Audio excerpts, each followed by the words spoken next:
Quer entender realmente como é que se faz um Brasil melhor? Não basta a reforma da Previdência, não. Somente a reforma da Previdência não vai levar a nada. Nós queremos reformas muitíssimo mais importantes. Por exemplo, reforma financeira. Acabar com esses juros do mercado especulativo, exigindo que os banqueiros aprendam a ganhar dinheiro somente no investimento do mercado de produção. E eliminar essa maldita ciranda financeira secular dos diabos que acontece no Brasil. Banqueiros ou agiotas? O que nós temos no Brasil? Se os banqueiros querem ganhar dinheiro, devem investir somente no mercado produtivo para ter altos lucros e parar de ganhar dinheiro com a prática de juros extorsivos sobre dívidas, principalmente. Os banqueiros no Brasil são verdadeiros 171. Eles são agiotas institucionalizados. Alguns irão me criticar. Ah, mas o mercado produtivo é um mercado de riscos. Mas em todo negócio é um risco. Ok, é um mercado de risco, mas é o único mercado que gera dinheiro. Os demais não geram porra nenhuma, além de prejuízos à nação, obviamente. Banco não gera dinheiro, nem o governo, tampouco. Quem gera dinheiro são empresas. O Banco Central sempre vem com essa mentira deslavada que o aumento das taxas de juro, como da Selic, são para conter a inflação. Primeiro, isso é uma grande mentira. O pessoal sabe o que é inflação, de fato? A inflação não é aumento de preços, mas a injeção de maior quantidade de papel moeda no mercado, sem a devida correspondência ou sem o devido lastro do mercado produtivo, da produção no Brasil. Nosso PIB não aumenta porque aumentou a quantidade de cédulas no mercado. Pelo contrário, isso vai fazer com que essas cédulas percam, sejam desvalorizadas, que reflete-se no quê? No aparente aumento de preço. E ainda tem idiota que não entende isso, ou que não entendeu isso. Com o aumento de juros, o que acontece? A produção fica estrangulada, porque as empresas precisam de empréstimos para produzir. E se elas produzem com maiores taxas de juros para o pagamento de sua produção de bens e produtos, serviços, é óbvio que esse aumento será repassado ao consumidor. Um consumidor que empresta também dinheiro nos crediários para pagar essas mercadorias já encarecidas. Então todo mundo na cadeia produtiva, desde a ponta até o consumidor, tem os juros como inimigos. E vem dizer que isso é para combater a inflação? Então, ao invés de se dar remédio à economia, estão dando veneno. Alguém se perguntou por que nos Estados Unidos os juros não são altos e em outros países desenvolvidos? Veja a inflação lá. Poxa, não precisa desse gênio para entender isso. Outra reforma importante, reforma tributária. Ninguém aguenta mais pagar altos impostos nesse país. Tem imposto sobre tudo, tem imposto até sobre imposto. As empresas pagam mais em impostos que em salários.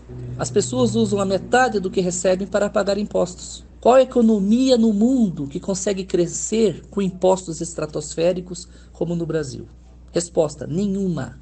O pior de tudo isso é que a contrapartida desse dinheiro recolhido pelo governo é uma desgraça. E isso vem de tempo secular.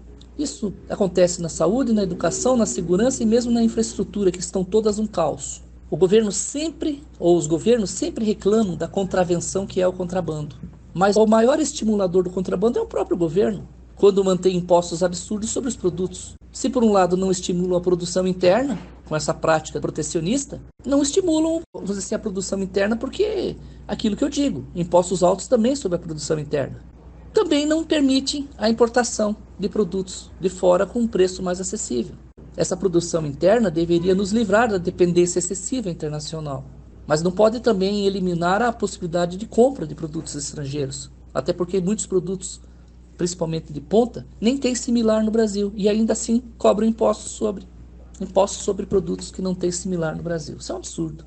Juros e impostos altos prejudicam a produção e isso acarreta a menor geração de empregos e o mercado fica desaquecido. Será que a gente precisa desenhar isso? A reforma fiscal e a diminuição de burocracias. Não é possível, em pleno século XXI, com tanta tecnologia disponível, o Brasil ainda insistir em modelos antiquados de controle e vigília sobre quaisquer movimentações que ocorrem dentro do Brasil. Por exemplo, para se abrir uma empresa é um inferno e para se fechar é um inferno dobrado. Para se fazer um mero contrato tem zilhões de ladainhas, envolvendo aspectos até judiciais muitas vezes. Você tem que entrar até na justiça para poder realizar algum tipo de operação, algum tipo de modificação. Querem ver um exemplo? Você cria uma empresa e você tem um sócio, 2 sócios, 3 sócios. De repente um desses sócios morre e o sócio tem uma herdeira menor, digamos lá com 10 anos de idade. Mesmo que essa empresa não tenha produzido um centavo de lucro no período de vigência de sua existência, você vai ser obrigado a fazer um formal de partilha, ter um advogado, pagar uma fortuna, mesmo que a empresa não tenha dado lucro nenhum, para fazer a saída dessa de menor da sua empresa. Que quando você teve a sociedade, você teve com o pai dela, vamos supor, ou com a mãe. E se esse ente falecido, automaticamente o herdeiro é de menor. E você não pode tirar porque o Ministério Público fica em cima. Mas o Ministério Público não produz nada, ele vive do dinheiro das empresas também, dos impostos que pagam os seus agentes. O funcionalismo público é pago pelos impostos. Estão prejudicando aquele que paga o salário deles. Porque ficam criando uma coisa que deveria ser automática, criando burocracias inúteis. E deveria ser automático. O falecimento do sócio, veja o que tem, faz o balancete da empresa através de contadores, né, faz a fiscalização disso, entra na junta comercial e é automática a subtração. Até porque você não pode ter um sócio de menor, porque isso caracterizaria uma atividade, vamos dizer assim, de trabalho para menor, o que é proibido na atual legislação brasileira. É um contrassenso, não é? Então, se o Ministério Público fica vigiando até os peidos das pulgas no Brasil, o Ministério Público vigia até os peidos das pulgas no Brasil. E eles têm de fato que vigiar, mas não nesse nível que está alucinadamente socialista que criaram para essa nação. Tenha santa paciência. O Brasil virou uma União Soviética, que você não pode nem mudar de bairro, que tem que apresentar milhões de papéis explicando. Pro inferno com isso. Uma nação excessivamente burocrática engessa, ela emperra a sua economia. Porque excesso de burocracia é uma burrocracia, o império de topeiras. É isso que o Brasil virou. Outra reforma importante é a reforma política e descentralização do poder.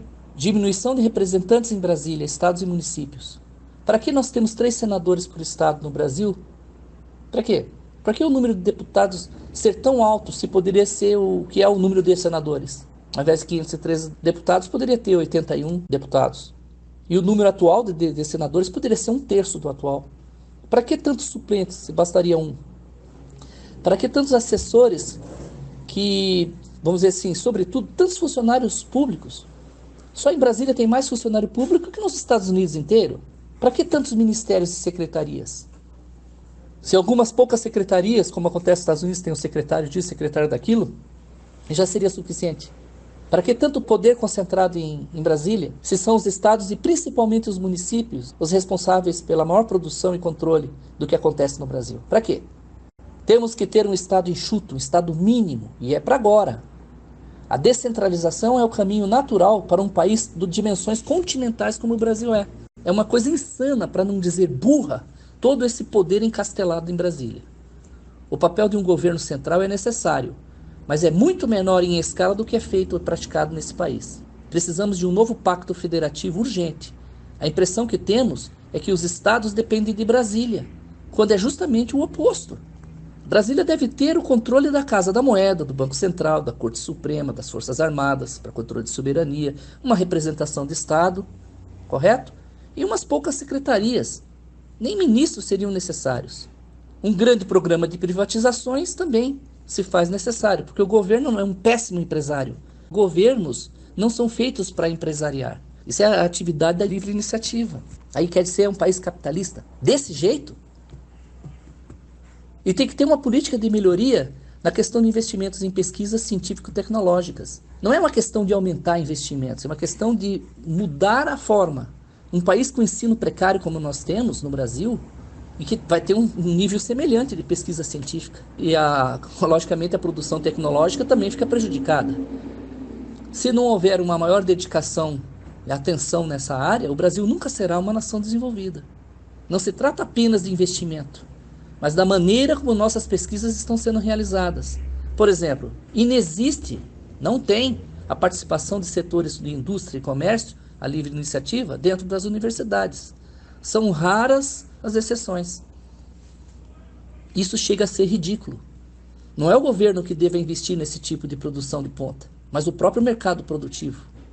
Afinal, toda ciência é mãe de novas tecnologias e que darão lucros no uso dessas tecnologias para as próprias empresas que forem investidoras. Só um jumento não vê uma coisa dessa. Mas no Brasil não se faz isso.